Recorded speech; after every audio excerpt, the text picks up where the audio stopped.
And we are here. What's going on, everybody? Welcome to this week's episode of the Lopes Goes Last podcast. I, of course, am your host, Tyler Lopes. If you have not subscribed yet, please feel free to do so.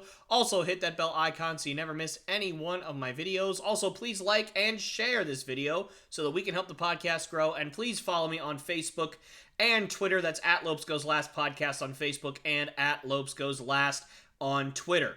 So, another week, another podcast as per usual. I hope you guys have been enjoying the podcast as much as I have been in the last few weeks. I know it's been a little bit unorthodox, but this week, a little bit back to normal, a little bit back to kind of some normal stuff, some good stories to sink our teeth into. So, let's get started right away. First story I want to dive into today is an unfortunate one, and that is that Kevin Durant is hurt again.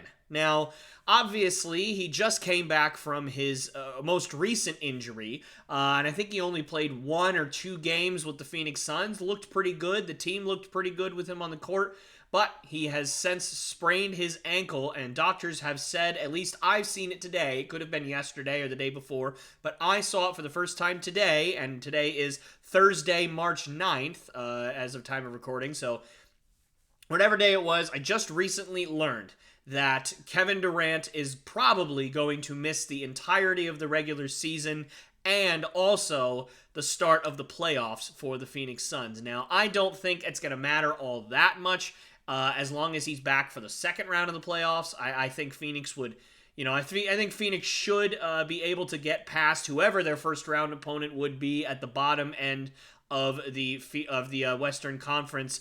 Although, if they do stay around that 4 to 5 seed range, maybe something happens, especially if they face a team like Dallas or a team like Memphis, who has really, really good guard play. That's going to be difficult for CP3 at his age and his lesser defensive ability at this point in his career to keep up with on a consistent basis in a 7-game series. We will see, but either way, this is a huge blow for the Phoenix Suns. Huge blow for Kevin Durant, and the same reason why I did not want the Celtics to trade for Kevin Durant. I think that, a lot of people were wanting that Jaylen Brown for Kevin Durant swap, and I just wasn't really a fan of it. I thought that it was really interesting, and certainly in the offseason, I was willing to kind of, at the very least, listen. I still didn't really necessarily want it, but I was, at the very least, willing to kind of see where they were going with it. And then just kind of see, obviously the ideal scenario would be to not trade Jaylen Brown and still get Kevin Durant, but, obviously that probably would never have happened, but, for me, I would say, it's the reason why I didn't want them to trade for him, especially during the trade deadline, because he's just been so injury prone the last few seasons. He's not been able to stay on the court consistently. Obviously, when he's on the floor, he is a top 5 player in the NBA. I don't even think that's really a question, but he doesn't stay on the court nearly as much as he should. He's getting up there in age, guys. He's not getting any younger. He's in his 30s already. It's only gonna go downhill. He's not gonna get any more athletic. He's not gonna get any younger. He's not gonna get any more of his bounce back. It's just not gonna happen. That's the reality of age. So I think that the Phoenix Suns obviously they're ready to go all in, and trading for Kevin Durant is about as good as you can get for going all in, especially for a team that's right on the cusp of being one of the best teams in the NBA. If you have 1 or 2 more pieces around Devin Booker and CP3 and DeAndre Ayton.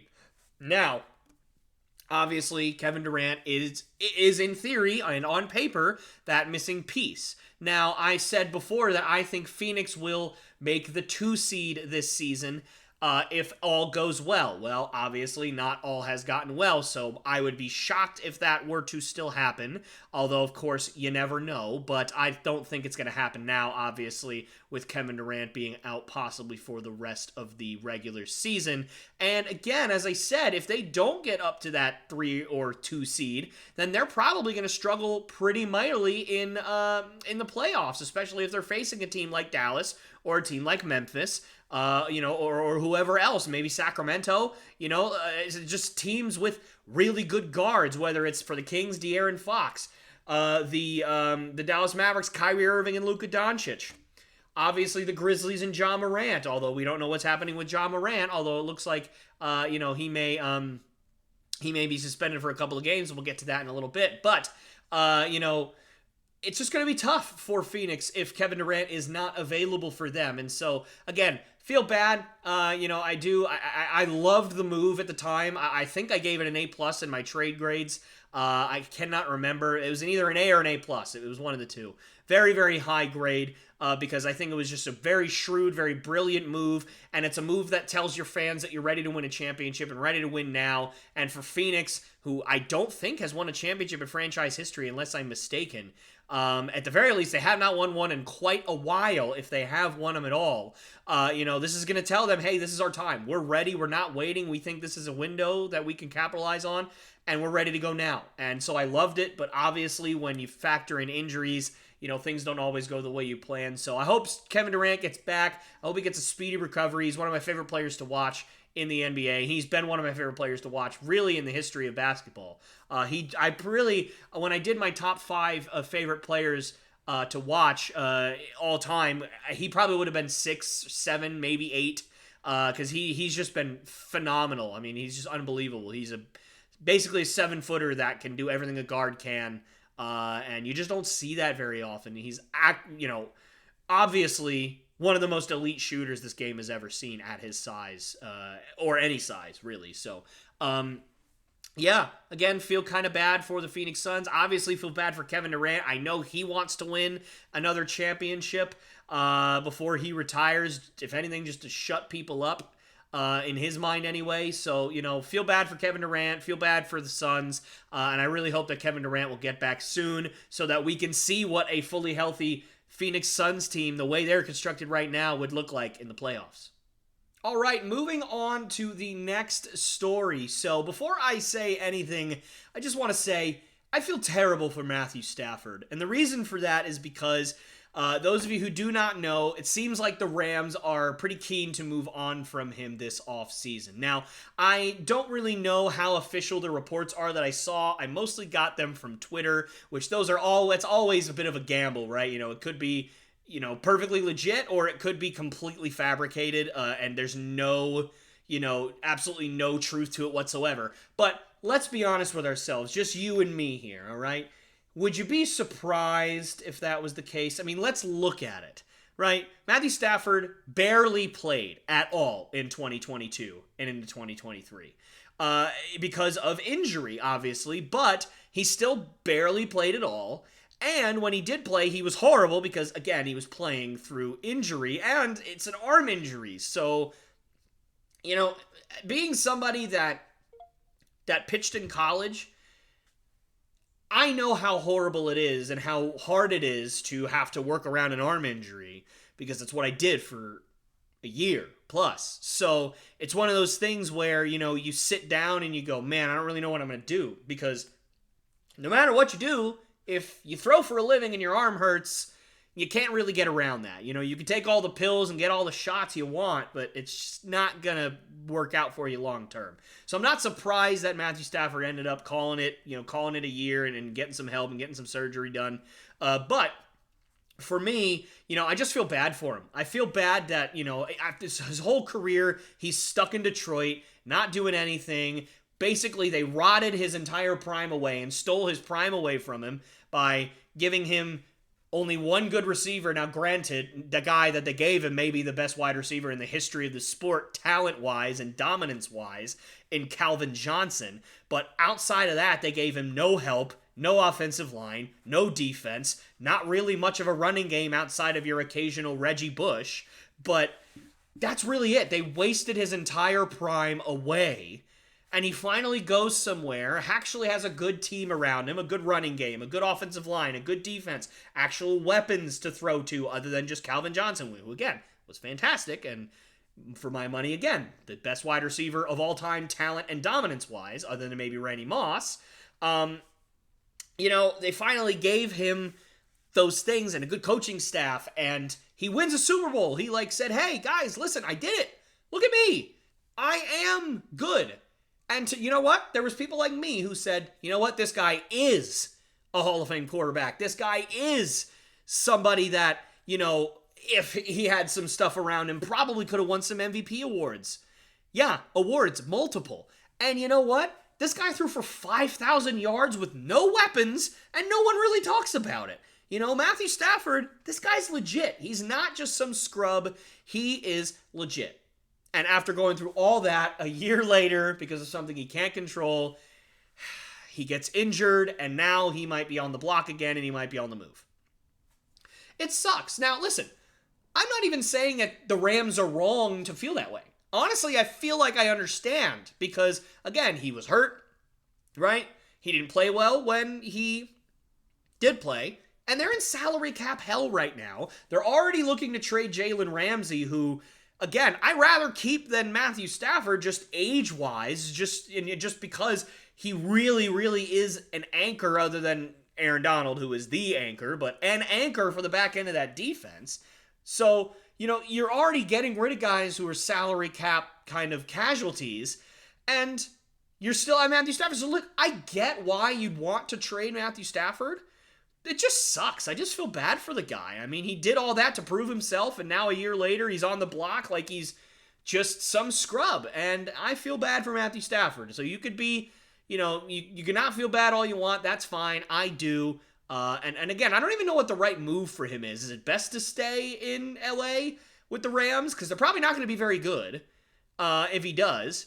And, is it best for him to be released and pick whatever team he wants to go to? Is it best for him to be traded to a team like Carolina, maybe Las Vegas, maybe the Jets? Whatever it is, I don't know. So we'll see what happens, but again, I just feel bad for the guy, and I really, really hope that no matter what happens, first of all, he gets healthy and he continues to play, and second of all, that he gets a shot to go back to the playoffs wherever he plays. I don't want to see Matthew Stafford have a good team for 1 year and then just waste away his entire career on bad teams. I just don't want to see that. So either way, I just hope that he gets back to playing playoff football next year. Jonathan Jones, cornerback of the New England Patriots, is a free agent this year. So, what do I think about it? I think, well, quite frankly, that the Patriots need to keep him. Now, I said that about J.C. Jackson last year, and it turned out to be pretty much fine, actually, that he left, and he was hurt for a lot of the year as well, so, you never really know what would happen there for the Chargers. So, you know what? Maybe I was wrong, and maybe I'm wrong now, because defensive backs seems to be the thing that Bill Belichick is the best at, quite frankly. For those of you who have watched the Patriots over the last 2 decades, you know that he has just this unbelievable ability to get the best out of his defensive backs. No matter what round they're drafted in, or if they're drafted at all, whether it's first round, second round, 7th round, or undrafted, he's able to get the best out of his defensive backs, and he always finds replacements for guys that end up leaving. So, you know what? Maybe we don't need that because, Jack Jones, lots of Joneses and Jacks and just Jays all over the place. And Jalen Mills, and who's the other defensive back? Marcus Jones, who's the punt returner. He played defense every once in a while. Miles Bryant, a whole bunch of guys back there that did really, really well for the Patriots. Obviously, Kyle Duggar, although he's not necessarily a corner, he's a safety. But nonetheless, you have a lot of guys back there that really did well last year. So maybe you don't necessarily need Jonathan Jones, but I really think you do. I really think that you should pay him. He's even come out and said, it's really, really hard for me to envision not being here. But you know what? In free agency, when you're a Patriots player and you're a free agent, you almost kind of have to, because the trend has almost always been, you're leaving. Like if you want big money, you're leaving, no matter what. So, I don't really know what's going to happen with that. I just kind of hope that the Patriots do re-sign him. And I'll say this, unlike last year with J.C. Jackson, I haven't seen really any reports as to what Jonathan Jones may be worth or even what he's asking for. I would probably be okay paying him that, $12 million a year, I'd say. It's probably okay for him. He's not going to be a number 1 DB. He's going to be your slot corner probably. Might play outside every once in a while. So he shouldn't get that $15 to $18 to $20 million a year type money. But a 4-year, $48 million contract for Jonathan Jones, I'd be okay with that. That might be a little bit of an overpay, but I feel like you have to overpay at a certain point to keep some free agents, especially homegrown ones. So, And the Patriots have, I think, around $30 million in cap space this offseason. So you know what? I feel like you probably have the room to re-sign him if you want him. Now, does Bill Belichick and Robert Kraft want him? I have no idea. I don't see why you wouldn't. I mean, I haven't really seen Jonathan Jones play unbelievably poorly all the time. I saw games where J.C. Jackson performed pretty poorly. When your number one corner is performing poorly, that is not good. So for me, Jonathan Jones, I feel like might be a little bit of a safer bet to kind of shore up that slot on the inside, that slot corner spot, especially in today's NFL where slot guys are really, really vital, like a lifeblood of the offense for a lot of teams. Smaller, quicker guys that can get open all the time, or sometimes bigger bodied wide receivers that just play inside and work through the middle to get first downs. Big tight ends coming through the middle. He can cover tight ends as well. So, I just feel like that position is so much more important than it has been in years past. I think it just really behooves the Patriots to keep him, unless you think Marcus Jones can transition into that and you're comfortable with Jack Jones and Jalen Mills on the outside. I'm not sure I'm comfortable with that yet. I think Jack Jones played very well for a rookie last year. Obviously had some flashy plays with a couple of pick sixes, which were fun, but I think that he's got to have a full season under his belt because I know he was injured for some of last year as well.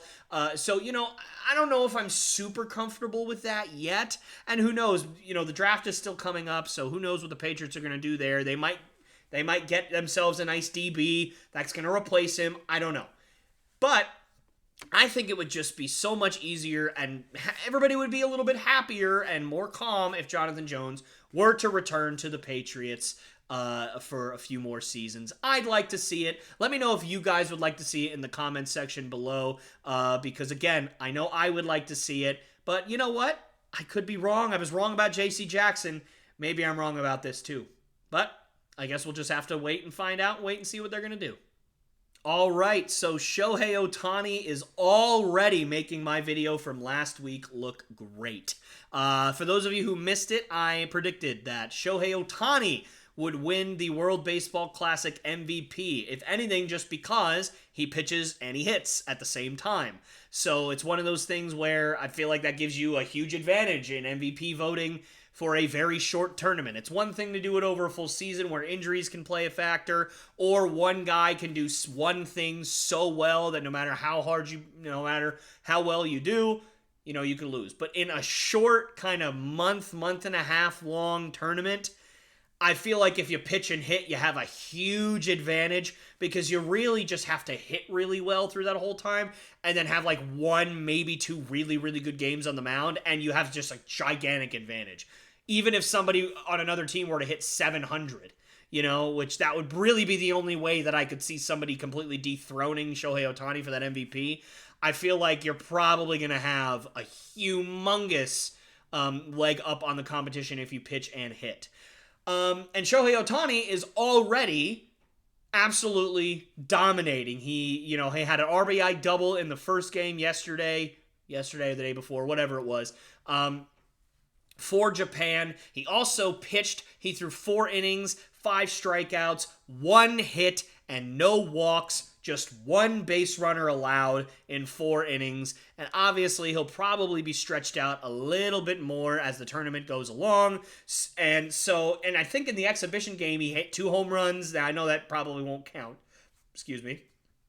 Towards the MVP voting at all. But it shows you that he's locked in, right? He's locked in at the plate. He's locked in on the mound. You guys tell me, who do you think has a better chance of winning the WBC MVP than Shohei Ohtani? Because I know it's only 1 game. I know it's only been a couple days. But even just on paper, I don't see anybody beating Shohei Ohtani right now for the MVP. I don't see anybody on any of the other teams that's going to do what Shohei Ohtani is probably going to end up doing for Japan. Now, I don't know if it works kind of like the NBA Finals MVP would work, where no matter what, even if if the best player on the championship team has 20 points, 4 rebounds, and 6 assists, and the best player on the winning team had 39 points, 11 rebounds, and 12 assists, then the best player on the winning team's always going to win? Like, I don't know if it works like that, because, again, it's been so long since I've had a World Baseball Classic, I don't remember how their MVP voting kind of works, but unless that is the case and Japan ends up not winning the whole thing, I don't think anybody's going to stop Shohei Ohtani from winning this whole MVP thing, even if Japan doesn't win. Now, if it does work like that, then obviously if Japan doesn't win, he won't win, and that would be kind of unfair necessarily for the prediction anyway, because then you'd have to pick who would win and who would be the best player on the but I'm picking who I just think the best player in the entire tournament would be, and I think Shohei Ohtani's just going to be that. I think he's going to dominate. He already is starting to dominate, and it's just going to be really fun to see what he does, not only in the World Baseball Classic, but this season. I think it's going to be a Shohei Ohtani, I mean, I'd say breakout season, but I mean, he's already won MVP once, and he almost won MVP again last year, so it's not like he's going to be breaking out. But I think this might be the year where you see cyborg Shohei Ohtani, where he hits 40 home runs, has 250 strikeouts, has 15 or 16 or 17 wins, and just, beats the art, might even freaking win the Triple Crown. Who knows? I'm just very excited to see what Shohei Ohtani does this year. Unfortunately, he plays for the Angels, so I can't get too excited because, he'll be fantastic. But, let's be honest, it's going to be another year of Shohei Ohtani hits 2 home runs and 5 RBIs, and Mike Trout has 2 home runs with 2 RBIs, and they lose 8-7. Like, it's going to be like that all year, because that's how it always is with the Angels, because they have no help whatsoever on any side of the ball. But for the World Baseball Classic purposes, I cannot wait to see what Shohei Ohtani continues to do. And gosh darn it, if it is fair at all, he will win the World Baseball Classic MVP. I am counting on it. The last thing I want to get into this week, unfortunately, it's something that not necessarily that I thought would happen, because I didn't, but it doesn't shock me, and I've kind of been waiting for something like this to drop. For those of you who do not know what I'm talking about, those of you who have watched the channel, I have been pretty critical of Ja Morant since I started this podcast, and it started out, for those of you who just think I hate Ja Morant, I don't. It started out as, he's a really good player, but the Grizzlies kind of play better without him record-wise and win percentage-wise. I'm not necessarily sure why that is, but it's kind of happening, and it's happened 2 years in a row now, so there might be something to this. That's kind of how it started out, and as things have kind of started to develop, and you see the way the Grizzlies play, you see Ja Morant's antics and actions on the court. You see how he's just more worried about highlights than actual wins and actual plays that are positive to help his team win. You see how the Grizzlies act and treat their opponents and how dirty they play sometimes. You see Ja Morant getting sideline arguments with Shannon Sharpe, and Shannon Sharpe and Ja Morant's dad are getting into it in this whole thing. I personally saw a video where a woman was in a restaurant. She was a waitress at a restaurant, and Ja Morant was sitting at the table, and it was one of those situations where she kind of recognized him, but didn't know where she recognized him. I know you guys have pretty much all had an experience like that, where you're looking at somebody, and you're like, I know that person from somewhere, I don't know where it is, and then you find out, they were in this TV show, and now they're here at this restaurant. You're like, oh, yeah, that guy, or that girl, whatever. Yeah, like, all of us have had that experience, probably more than once in our lives. Even if it's just like, hey, they used to go to school with you when you were in 3rd grade. Oh, yeah. Like, even if it's just that. It was that kind of moment. And when the woman asked Ja Morant, where do I know you from? I know your face. I just can't place it. Who are you? When she asked him, who are you? He responded with, I'm Black Jesus. Like, why? What? No. Like, look, I don't believe in anybody calling themselves Jesus. I mean, there's only one Jesus as far as I'm concerned, and he died 2,000 years ago. But, for me, if you're gonna call yourself Black Jesus, you better be Michael Jordan, because I know Michael Jordan would call himself that, and other players have called him that. And again, I don't agree with anybody calling themselves Jesus. I think everybody should not call themselves that. But again, that's not my hill to die on. People are going to do whatever they want, and that's totally fine. So if you are going to do that, if you're going to call yourself Black Jesus, you better be Michael Jordan. Or you better be LeBron James. Like, you better be the best of a generation. You better be so darn good that people are afraid to not call you Black Jesus for fear of repercussions. That's what I think. And look, I've said it before. I will say it again. Ja Morant is a lot of fun to watch. Ja Morant is a very, very, very good and even more so talented basketball player. He has his highlights are some of the best I've seen in the last few years. He's a lot of fun. He's obviously got the respect of his team and his teammates. At least he did at one point. I haven't heard any of his teammates say anything bad about him, which is always a good thing. But, all the things I talked about. That little bit of an attitude where he's very cocky, obviously. How his team plays, how I'm not necessarily sure his team is better with him or without him. Jury's still out on that, really. We'll see. And then now he put out a video where he was obviously flashing a gun in a public place. I don't remember where the public place was off the top of my head. For some reason, Chuck E. Cheese is in my mind. I don't think it was Chuck E. Cheese. But I don't know why that's in my head. So I just wanted to say that to you guys so that you guys can all laugh at me in the comment section. Or heck, maybe it's true. I don't think it is, but for some reason that's in my head. But he was on a Snapchat or on an Instagram story or whatever it was that, and he had a gun. He was flashing it in public. And you just shouldn't do that. And it's one of those things where, like, you just sit there and go, come on, buddy. Like, you know better than that. Don't do that. That's just stupid. And, there's also a story where he may or may not have beaten the absolute crap out of a teenager at one point and just like beat him up and flashed a gun in his face and all this stuff. And it's like, okay, I'm a godly person, obviously, as you kind of probably would guess from my Jesus talk earlier. I try to be a very understanding human being, and I always try and look at things from another person's perspective. And I tend to believe in people way more than I don't believe in people. I have to have been given a reason to not believe in somebody, to not believe in them most of the time. So for me, not that I didn't believe in Ja Morant, but the more and more this stuff kept happening, the more I kind of was like, not so sure about this guy's, morals and manners and everything like that. I think this whole basketball fame thing might be getting to his head a little bit. He's still super young. I think he's like 22.